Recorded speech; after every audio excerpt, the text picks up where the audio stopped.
Alrighty, everyone. Hello. Let me see. Let me get my microphone up here. All right, and all of my lights on. Oh my gosh, it is bright. Welcome back to the Designer's Den. And this is my first live episode of the year, so happy fucking New Year, everybody. We did it. Um, we made it. In the spirit of that, Connor and I are gonna be having a toast. Um, you know, eventually at some point. We're also just drinking. So feel free to join in with that. But in that note, I am very excited today to welcome back. What is this now, Connor? Your third time on the show. Is it? Is it three? Yeah, I think Four? this is three. Yeah. I lost count. I I lost don't know. counting. Just show. Yeah, I'm sure you do. Um, um, Naughty bird. Yeah, it's late night and we're having fun here. But welcome back my good friend Connor to the show, and we got a lot to talk about tonight. Per Connor's tweet, which I read and was therefore notified myself of what we're talking about. We're going to talk a little bit about his new, some people may have played it, but it's releasing to the general public this month, Dreams of the Red Wizards Adventurers League module, the Red City domain of dread that Connor put out with some other amazing people. A really cool, brand new, super awesome commission that Connor just got from Baldman Games. Some other stuff he's got going on, and decolonizing D&D. Because we're the people to talk about that. But I feel like it's a topic for everybody, honestly. It is. And we're going to talk about whatever you have questions about. So put them in the chat. Throw a real, throw a real zinger out there. Yeah. Anyways, Please. Connor, for anyone who hasn't met you, do you want to give a quick introduction of yourself, what you do in gaming, and I don't know, something neat about you? Okay. So hello everybody. It's great to meet all of you. My name is Connor. My pronouns are he, him, or they, them. Works just fine. Oh, I put he, they in the corner. That works great. And I am a mental health therapist and a part-time D&D creative. What does that look like? Well, during the day, I work with a number of kids and their families in the public schools, where I provide mental health services in a rural Title I district. I love it. It's my passion. And such good kids. They are amazing kids. I've got the best kids. But it means that it gives me the opportunity to do a lot of other things I'm passionate about. I sit on my state counseling association, and I help run D8 Summit Charities, a 501c3 that raises money for quality local causes at gaming events. And I sit on the library board of trustees for my hometown. I get to do cool things like that, and I get to create all sorts of cool D&D stuff and get it out there for people because D&D, it's one of those passions. A lot of us have done it, have been involved in it since we were kids, and it's occupied a very important part of my life from my youth. And so it's great to be able to give back now and see and bring that the pleasure of gaming to people that I know, and help expose the next generation of gamers to the positive benefits that storytelling can have in their lives. Yeah, and I think that is definitely an important aspect, especially as D&D is becoming more and more popular, and more kids are getting the opportunity to play it, with their parents having grown up with it and being like, "Fuck yeah, you could play this." You know, it's an important social activity. It's an important learning activity. It's an important way to learn about the world around us, how to interact with it, and all of that. And having quality content out there, like the stuff that you produce, is important. Yeah. Well, thank you, Jenny. I've been very fortunate to work with some great people, including you. On Every now and again. well, on not just with the different fundraising that we've been a part of together, but also helping to tell stories that have meaning. Hmm. Um, for folks, and so I think we really drove that home when we did Terror in 10 Towns. Yeah, and Terror in 10 Towns was still one of the favorite things that I have worked on, although I've got some new stuff coming out soon that was also super fun to work on. Really? Yeah, I've got some, I don't even know the timeline on any of this stuff when it actually releases. I've got more epics, Connor, two more. Two more. Yeah. And those will be out soon. I know at least one of them is premiering at Winter Fantasy next month, and the other one is in the pipeline. So the Ravenloft Mist Hunters epic, and then a Dreams of the Red Wizards epic. So, Oh, it, yeah, such great storylines. Both of them are great storylines, and you get to have an important part in those keystone moments from the epics. That's awesome. yeah, and much like the stuff that you do, talking a lot about these important themes like, confronting our fears, um, dealing with characters that have disabilities and how like, you know, that's just part of their life. It's just a thing. It's not something that we need to go out there and solve or whatever. It's just, part of these people and who they are and you know, how they fit in with the world and how people treat them and how people should treat them. Hmm. Um and then, how the world around all of these characters, especially in Dreams of the Red Wizard, is changing and for the better. And that kind of segues really well into the first topic that we want to talk about, your DRW16 Uprising. Do you want to give a little bit of a synopsis of that for people? Sure. DRW 16, or as it means, Dreams of the Red Wizards number 16 in the storyline, is a tier 3 adventure that really looks at some of the horrors that the Red Wizards of Thay have perpetrated and continue to perpetrate in the fantasy world where they're housed in the Forgotten Realms. And so in this particular adventure, uh, the heroes have to explore a subterranean ruin and figure out what the Red Wizards are doing there, only to discover that they're involved in a lot of awfulness that they've long perpetrated in the storylines. The Red Wizards are a mustachioed villain. Um, Yes. they are not a group where you should have any redeeming qualities. You should not feel bad, as I say, for punching a Nazi, and they are the mustachioed villain of the Forgotten Realms in that way.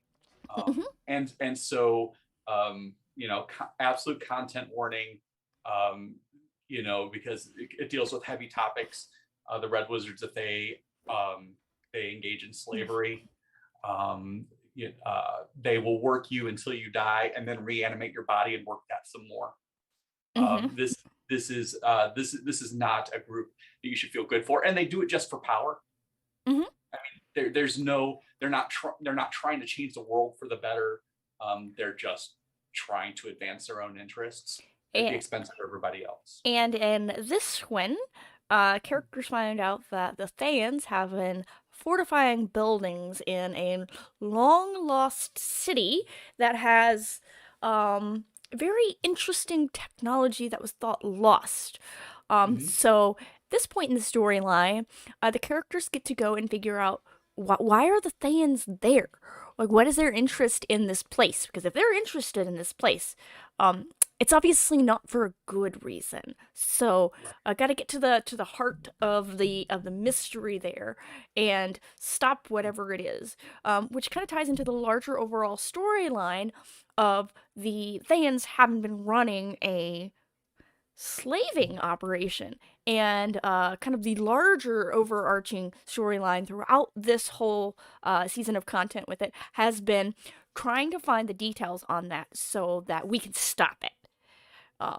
because you know, um, no one deserves that, but definitely the people of the Forgotten Realms, like, they shouldn't be subjugated like that. So the characters are there to save the day, be heroes.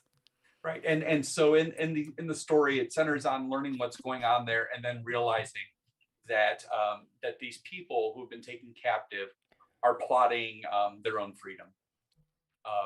They're and you step into it, into the middle of their plot, and they ask you to do something minor for them so that they can pull off their plan.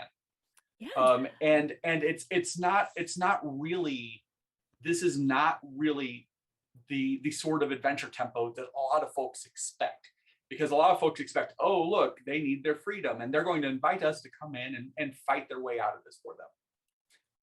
The people who have been subjugated by the Thans aren't interested in that. Mm-mm. They're interested in earning their own freedom. They have their own plan. They trust their own people, and what they ask for is simply a distraction. Yeah, And so the hero, and so these tier 3 heroes have to allow these people to take control of their own fate, and yes. then just do some things on the side that can help them be successful. And, hopefully you get to find out in future adventures. I mean, I'm pretty sure you do. Mhm. Yeah, how that turns out. Um, yeah, I don't wanna go into spoilers after that, I don't but either. yeah, there's two more really cool adventures after that, and then an epic, and then two in-cap adventures after that. So Connor is very near to the end of the storyline. So if you haven't played it, it picks up with DDAL-DRW09 Vile Bounty by Greg Marks. So Mhm. you can get adventures number 9 through 15 right now on the DM's Guild, and if you want to follow a very tight storyline, you can start all the way back at the beginning, with Dreams of the Red Wizards number 1, meeting Zahira, and go through the entire storyline. It has a lot of stuff. It ties into so many of the existing storylines. So if you're like an invested player, um, it's just so much fun. I love Yeah. getting to drop the little Easter eggs into these adventures. And with yours, especially, Connor, there's just so much good stuff for people who played through it to pick up on and be like, oh, I remember when we did the thing and we saw that. Wow. So, Greg, Greg has been amazing with that. yeah. He has such a firm grasp on the storyline, and so he really did a great job in the collaborative process of of of pointing things out and saying, what about this? What about this? What about these elements from prior storylines? And so that really helped me tie in some of those elements, and then from there tying in elements from a lot of the book adventures, which I have quite a bit of exposure to, and pulling those pieces in as well. And so you will run into little tidbits from Rime of the Frost Maiden, Waterdeep Dragon Heist, and some of these other adventures, because I have to drop the Easter eggs. They have to be there. Yeah, and if you go through the entire storyline, it ties into, we can go all the way back to, um, Horde the Dragon Queen, Storm King's Mm-hmm. Thunder. Like, you can get, like, ties to pretty much all of the established 5th edition content in here, and that just makes it, an absolutely riveting storyline in my eyes. And that's not even getting into all of the political intrigue and, the big overarching, just like big story stuff. Yeah, Um, there's so much. yeah.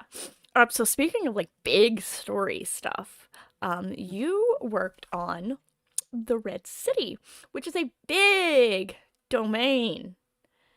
Yes, it I mean, you were one of a large group of talented people who worked on that. And Red City is almost sorry, let me try that again. Almost a silver bestseller now. so close, so close. We are within just a couple copies of having silver status on that, and then being able to upload a new version of it with a lot of cool new content. So the Red City, for those of you that don't know, is a completely realized domain of dread. If you think of Barovia. Van Richten's guide, Mhm. they have a number of domains of dread in there, but they're like short, a couple page descriptions of some of these places. And so what we wanted to do is we wanted to give somebody a domain of dread that was relatively actualized, just like if they were playing through Barovia, in Curse of Strahd. Mhm. And so that's what our team put together. Amazing people collaborated on this. As far as writing, Elizabeth Banerjee, Jim Berkey, Nate Caldwell, Jamie Flecknoe, Ben Heisler, Paige Lightman, and we all worked together on the writing. Ian Gould did layout and art direction. Ian Pace, an incredibly talented editor, handled the editing, along with a team of folks. Daniel Kuna, Yvonne Bilibin, Warwick Goebel, Kasparis Carson, Joel Klein, so many artists. Yeah. And special shout out to Laura Hirschbrenner for her sample Microsoft Word template, which is Made it come together. it helps so much. So I'm going to continue to shout her praises for that work. So it was a big team effort for a product that at current is I'm 78 looking, pages. 78 currently, but we have another 20 to 30 pages that are going to be added in when this thing hits silver. So we're mighty close. Yeah. We are mighty close. As a matter of fact, I'll drop a link in Twitch right Oh, now. I dropped one a second ago. Yeah, but there is a link for Twitch where you can get it for half off. Oh, sorry. Through the 10th. So I will get that. I'll get that in there to so that your listeners can take advantage and get Yeah. it for So definitely click price. Connor's link and pick that up. You're like less than 10 sales away from silver, and at silver they're adding so much more new content, new Bard College, a new level 5 to 10 art mystery adventure, a new spread full color map of the demo plane, and just so much cool stuff. So much. I can't, but I really like about this setting itself is how much stuff there is in there. It's not just a location. There's like write-ups on how to run the different types of horror content that you can find in here. There's obviously the write-up on the Dark Lord. Um, there are guidance and resources for using safety tools with these types of horror. There's new backgrounds, there's new archetypes, there's new feats. Um, there's a dark gift that I don't think you want to get. I don't want to get it, but you might accidentally end up with it. It could happen. Yeah, there's all these new organizations that you can use, not only within this one, and then it's not just a setting. It's there are adventures already there, ready for you to run within the Red City, and the surrounding areas, of course. So it's it's I think the listing says it's a living work. There's a lot there. There's a lot more to come from it, and honestly, you should pick it up, if only just to inspire yourself to create something from it. Like, yeah, take the pieces you like and use them however you wish. make great. make your thing. Write your adventure in this domain. Like, do it. Yeah, there haven't been too many that have been released to the guild. Shout out for Sire 1313. Shout out to Dread Metro. Both are actualized, like fully actualized Ravenloft settings that are new in the same vein. We wanted to tell a very different story than a lot of the other domains did. We wanted to tell a story that we sort of decolonized and pulled away from some of the ideas, which, while terrifying, might at times be problematic. We wanted to give players and DMs the tools that they needed to tell terrifying stories there, and stories that are very different, stories of beauty, and art and culture, music and food, folk horror, in the inspired by the richness of Eastern European mythology, Mm-hmm. which plays into it quite a bit. A dreadlord that isn't the center of your story and never needs to be, because in a world where people are afraid to be exceptional, the heroes stand poised against a lot of threats that the people are not prepared to handle themselves. Um, and so that theme comes back over and over. People afraid to be exceptional, and the heroes, by the nature of their persona, how do they deal with that? And how do they deal with being exceptional? With helping people who aren't capable of defending themselves for that fear. And then what happens if they fall victim to that exceptionalism too? Which is So a so very real thing. You can get, too caught up in, being yourself and being the hero and being badass that you get sidetracked from doing the things you should do as a hero. mhm, Like that's a very yeah, real thing. it is. The So Dreadlord is Mr. Mediocrity. the dread lord is really that force toward mediocrity. It Yeah. really is. Mm. And so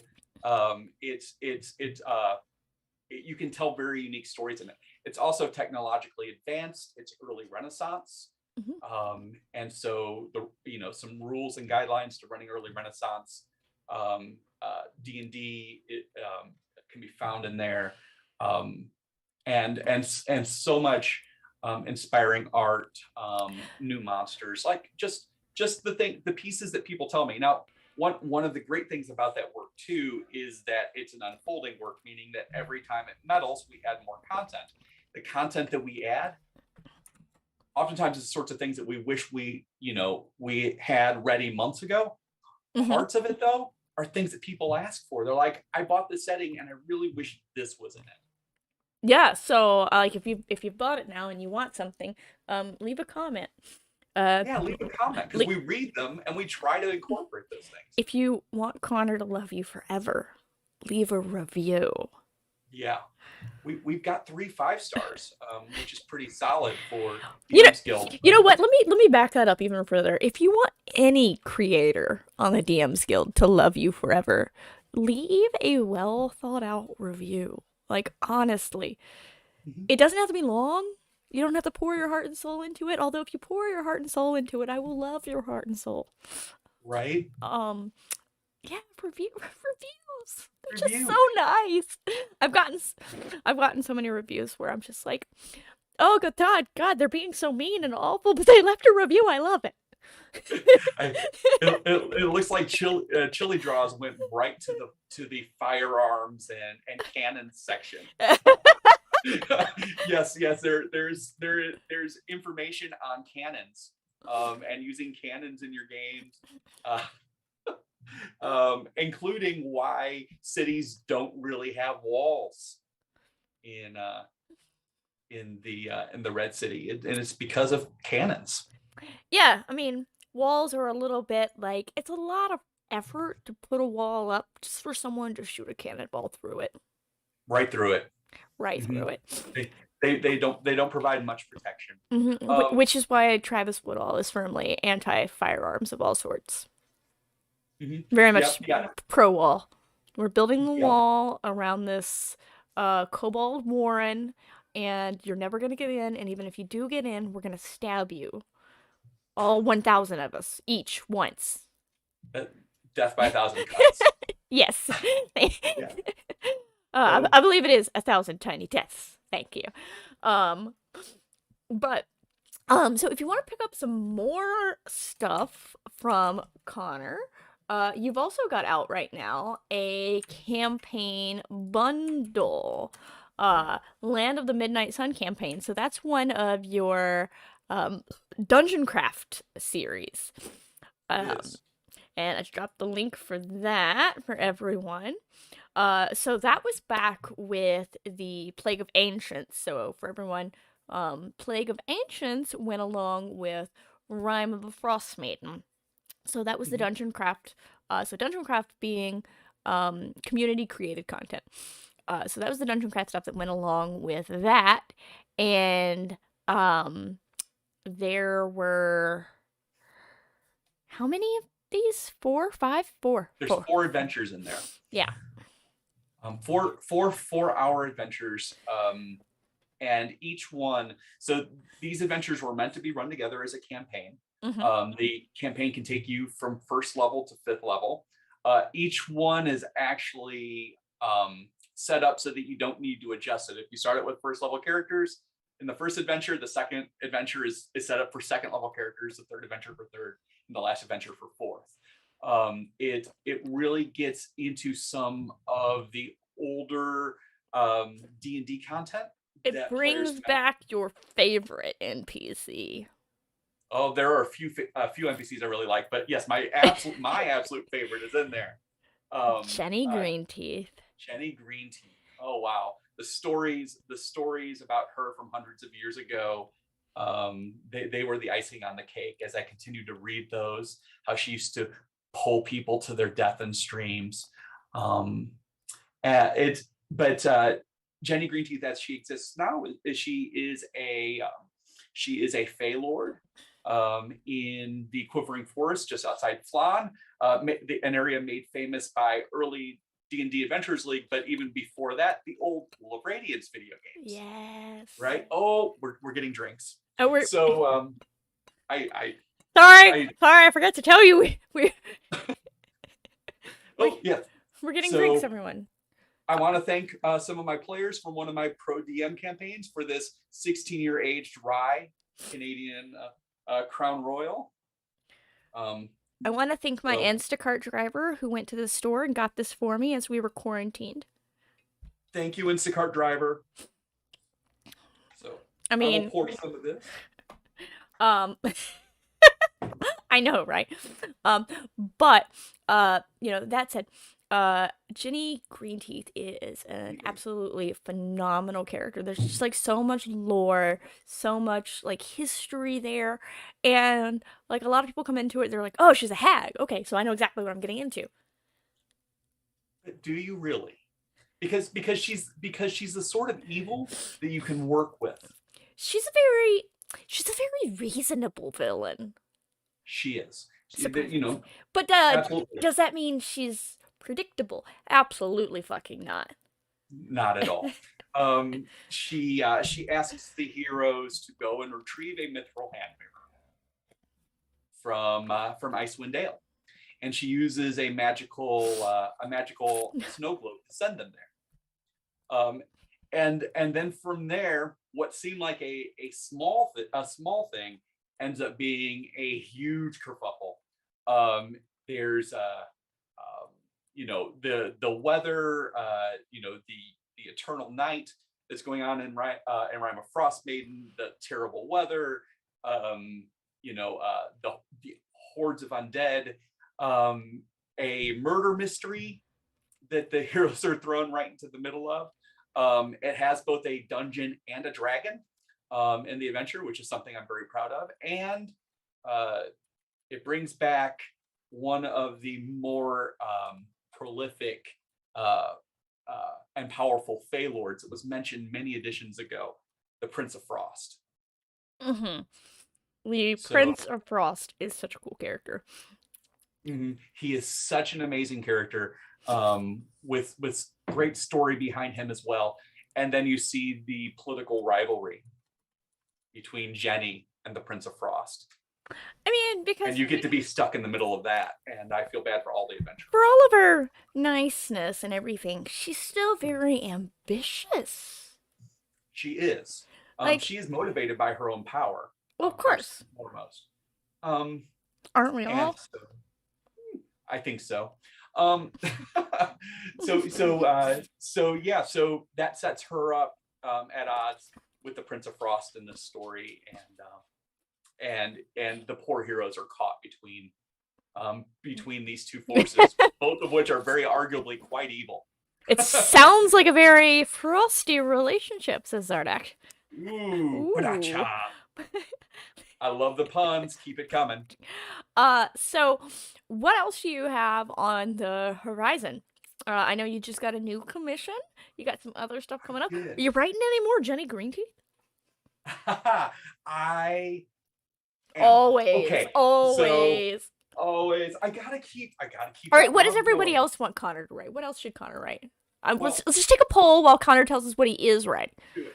Do it. Yes, please. Tell me what you want to see. Because if you tell me what you want to see, it's weird how I do write that stuff.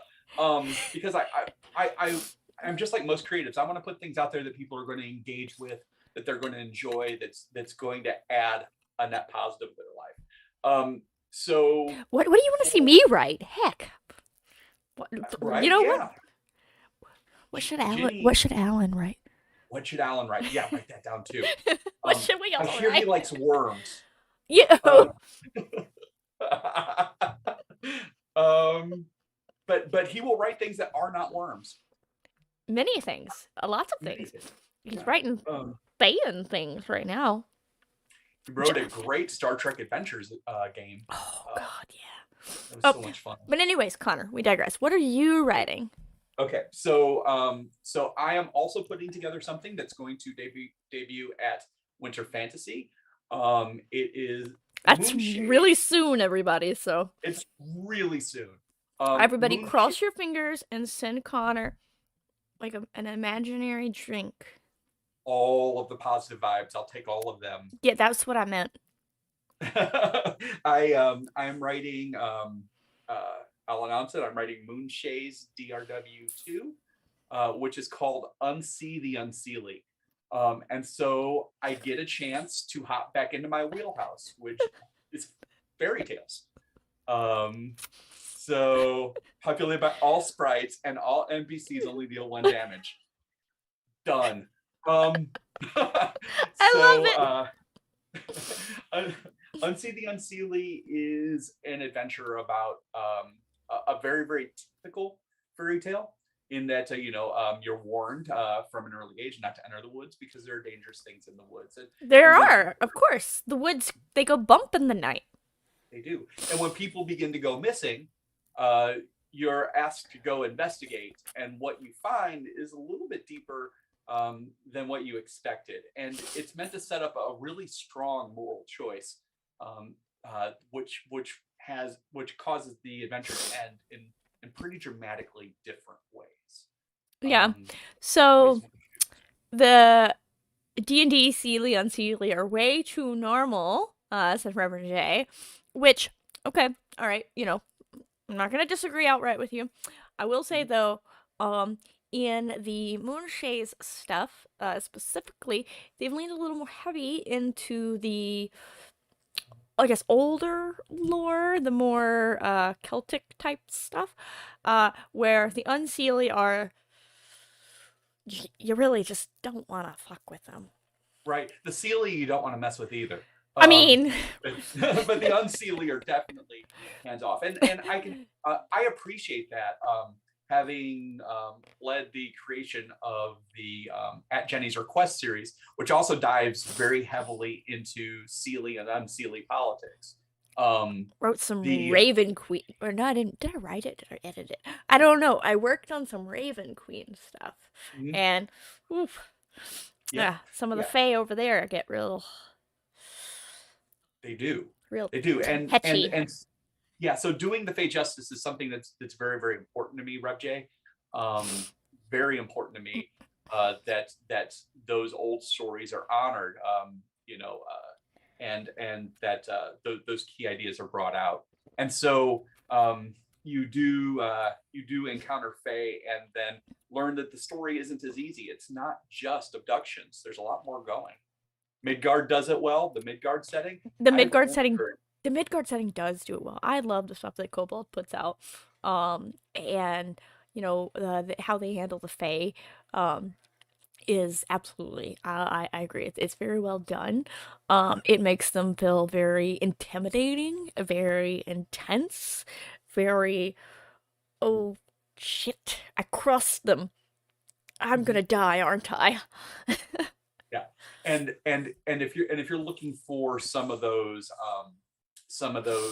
dark fey creatures that are tied into mythologies from around the world, I would highly encourage you to get a subscription to Arcadia Magazine through MCDM, because I'm going to be adding some great new options to your game with the release, which may be later this month. Well, you don't have to subscribe. You can buy them individually You can on buy them on individually. the store. Absolutely.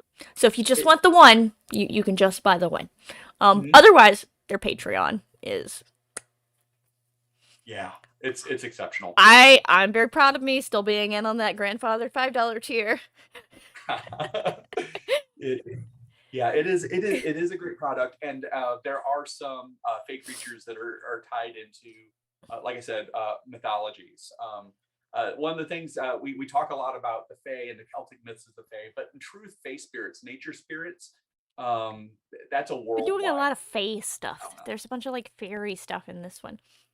So this is actually not D&D at all, but it was just sitting on my desk. This is a Nerdburger Games, Secrets of the Vibrant Isle, and you go there and there's like a lot of fae-like creatures, and it's actually a solo RPG. Um, so dealing with them and figuring out like how to deal with all of that like by yourself, and like what the best way to coexist with such creatures are, what the best way to uh like parallel exist, because sometimes you don't really want to coexist, you know. um Right.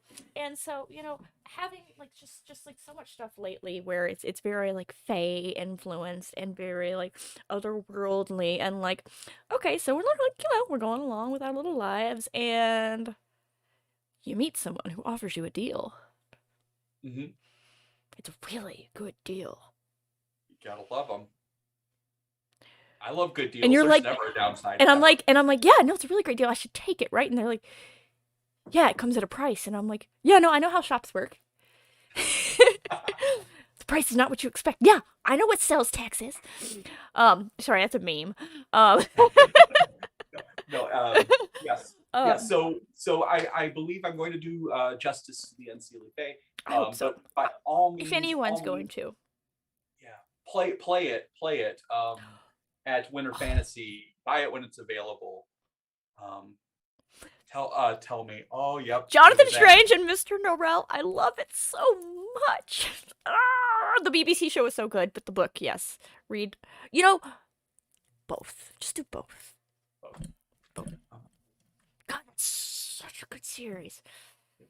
yeah, Jenny doesn't have any part in Unsee the Unseelie, despite her obvious Unseelie leanings. Well, I But mean, you're part of a series and you weren't really in charge of the entire storyline, so that wasn't really your decision. and the Moonshades are far. They Um, are. She would have to, like, scoot. she would have to. But I'm just going to tell you, there probably are hags in there, because you know, It's the Moonshays. and gay men love hags, and I couldn't And imagine writing a Fae adventure that doesn't have a hag somewhere in it. Um, so just the way it goes.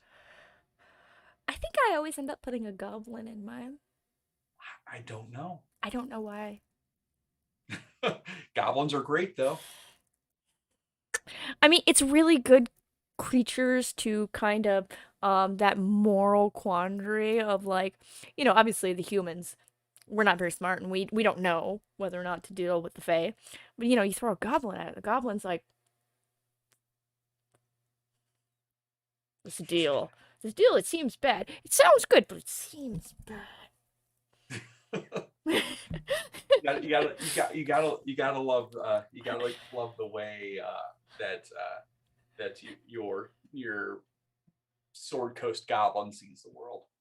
It is. It's a very unique viewpoint on the world. They're very untrusting. I would be too if I I, had adventurers kicking in my door and killing my people all the time. uh, I'm sorry, if you hadn't put a dead horse in the road and waylaid our caravan, then I wouldn't have kicked in your proverbial front door.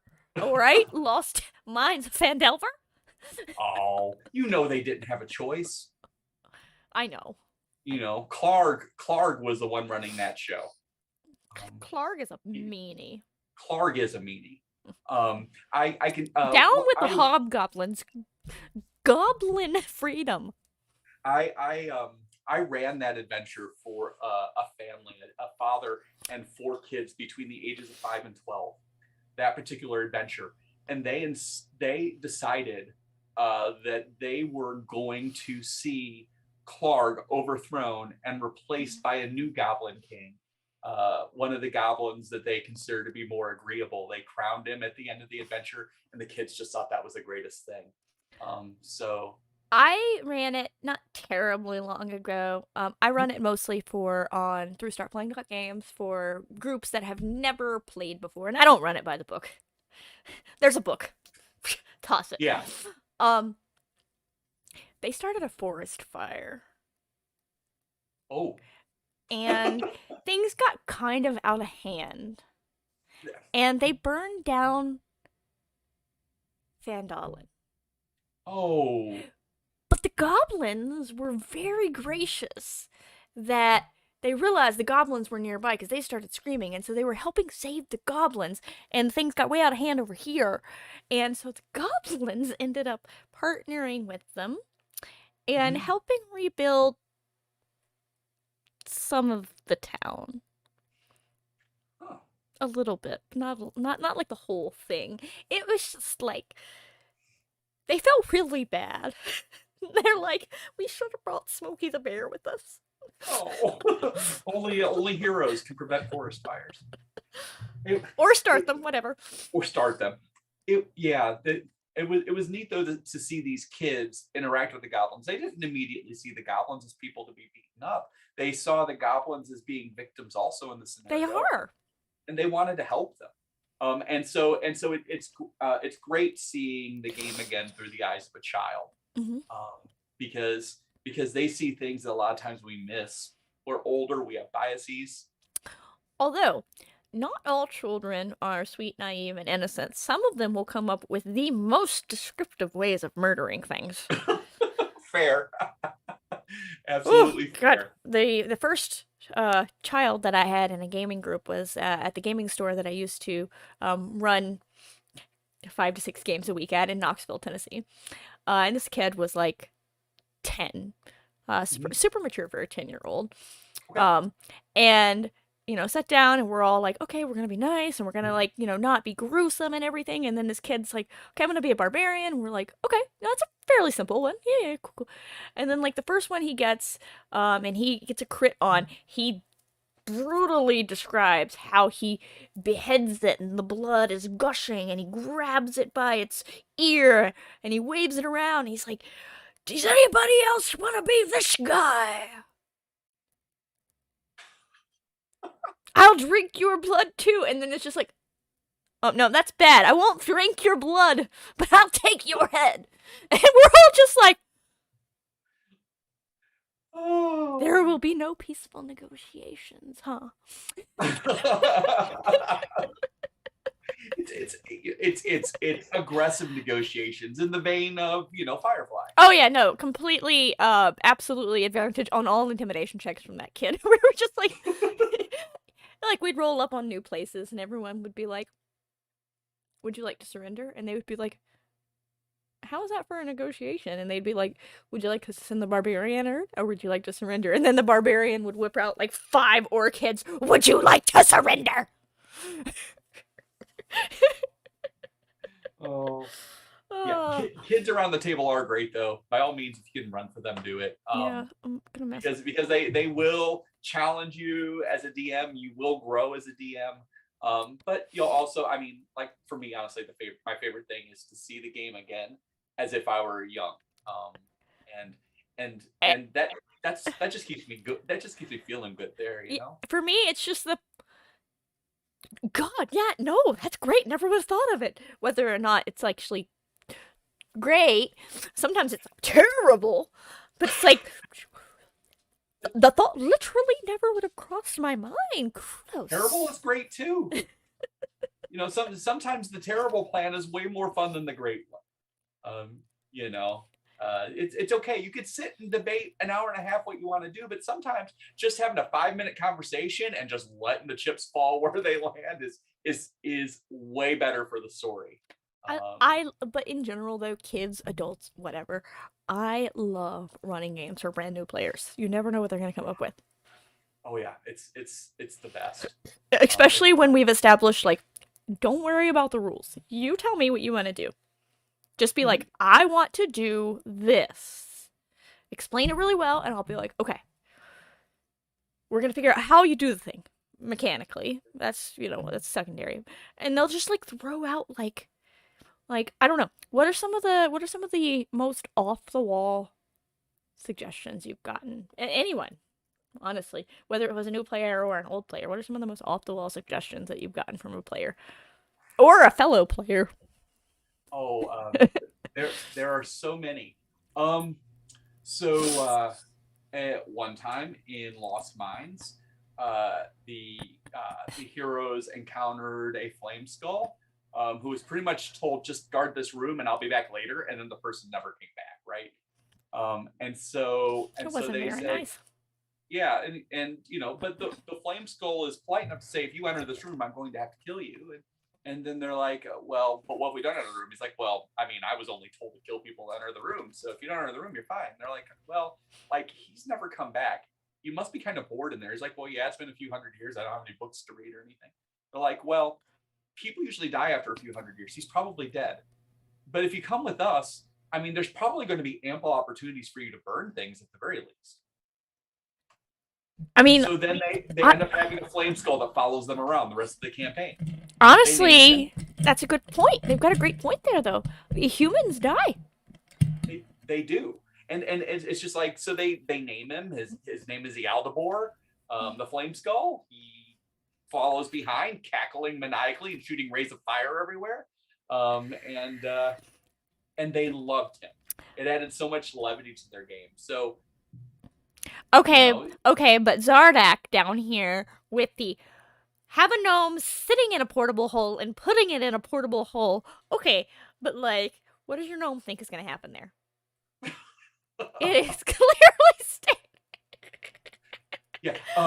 Although, Reverend J, I think we've all had that player, especially people who run consistently at conventions. You've had that player who sits down and they're like, you start describing something and they're like, oh, okay, so these are its weaknesses and its vulnerabilities. This is its armor class, and this is exactly how hard it hits. And you're like, is it though? If you enjoy the notion of putting a portable hole inside of another portable hole, I highly encourage you to buy Uprising. because no, that one and all the ones that come after it. No spoilers. I'm just going to say you'll want it. Because yeah. Anyway, that's all I'm going to say. Yes, do not walk into an extra dimensional space with your bag of holding. People don't think about that. They don't. Although the two-headed goblin alchemist artificer, the two heads arguing with each other. No, we should solve it with science. Well, what about we solve it with fire pyro? What if we work together? And we make exploding artillery. Honestly. And you can get rules for that in the Red City. Oh yeah. Fire, dragon's breath rounds of ammunition are in there. Dragons doing stuff. I've got that in some of my upcoming adventures. Guns that shoot fire. Dragons that shoot guns. Dragons that shoot guns. Oh, this has suddenly gotten a lot more dangerous, Jenny. Expedition from the Mysterious Peaks, anyone? Dragons with lasers. With lasers. Dragons with flippin' lasers. Oh my god. We can dragon breath cannonballs. I'll talk to Rich. We can make it happen. I think it can happen. It should happen. I no so that adventure, Unsee the Yes. Unseelie, uh is supposed to go premiere at the same time as Ginny's Epic at Winter Fantasy. So if you're going, give it a try. I hope you really enjoy it. Um, and it should be available hopefully sometime after that, but I don't have a date when it'll be available to the public. And the last thing is I have already begun writing 2 Domains of Delight in the manner that I write such things, which means that they're not terribly delightful. But Yeah. the new Moonshade stuff is at Winter Fantasy.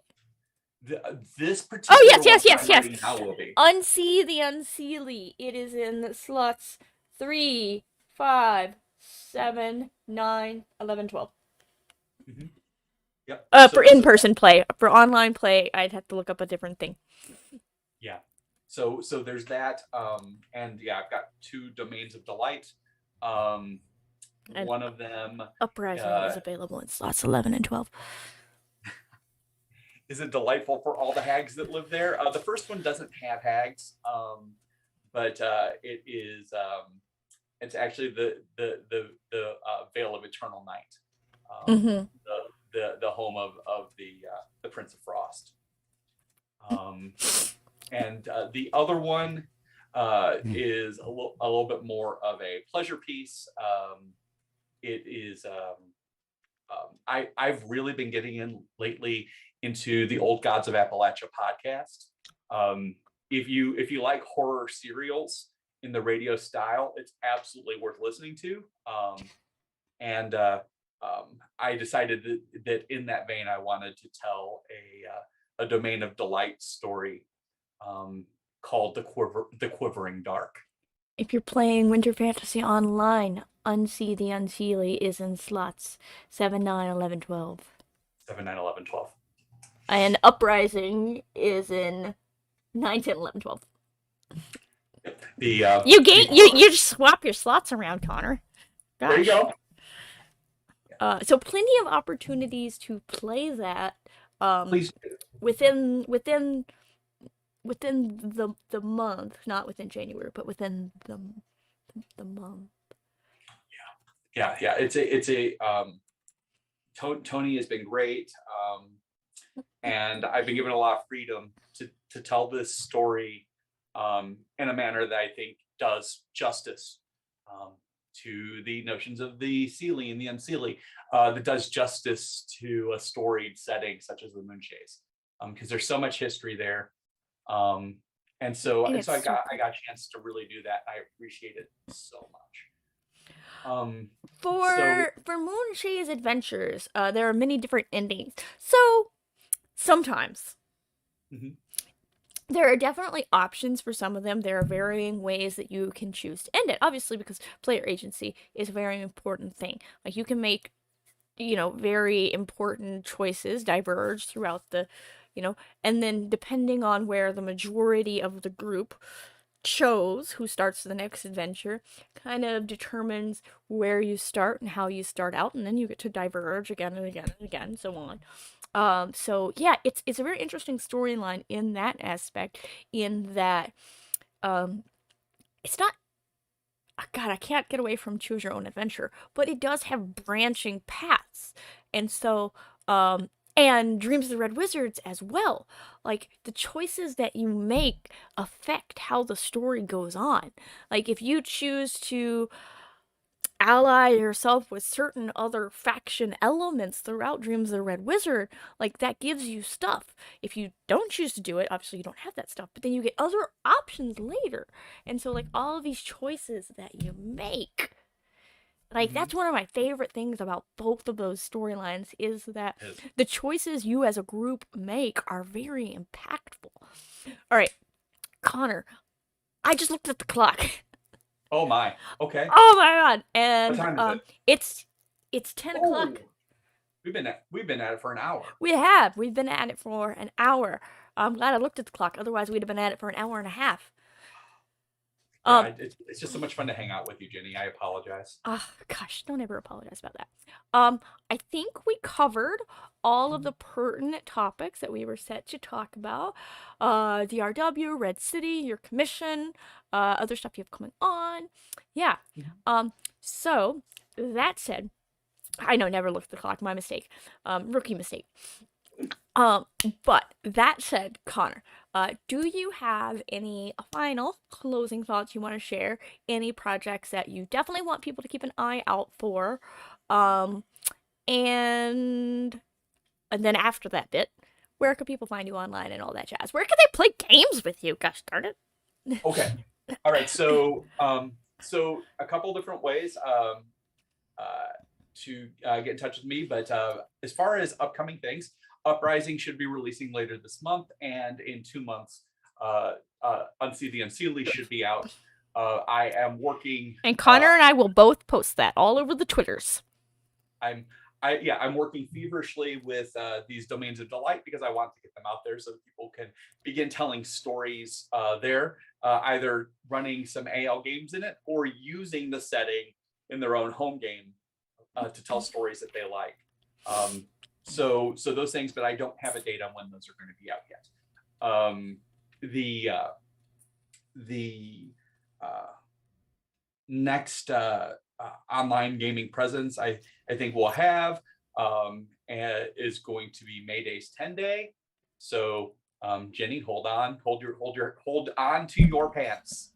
I'm not holding my horses. I'm holding my pants. I don't have any pants on. Your pants. I don't have any pants, Connor. because soon I will be messaging the most capable person in online land, Jenny Loveday. Shoot! I thought he was gonna say Tid. No. Oh my goodness, everybody! Jenny gets shit done. There's a lot. Actually, there are so many of us who get shit done. But thank you, Connor. Yeah. So there's that. So those things are coming up. Where can you find me? If you wish to find me, there's a couple easy ways. You can find me on the Twitter at the Healer DM. It's located below my name, so I will not type that for you. I also have a website, which I will put in the chat. It is linked in the bio of his Twitter as well. There you go. So on that website, you can find links to other products I've worked on. You can also find out if you want to play a game with me, you can hire me to tell a story. Can they still see a really cool picture of Pumpkin? Well, yes, I think so. Pumpkin is his Jeep. Oh yeah. Johnny Rotten.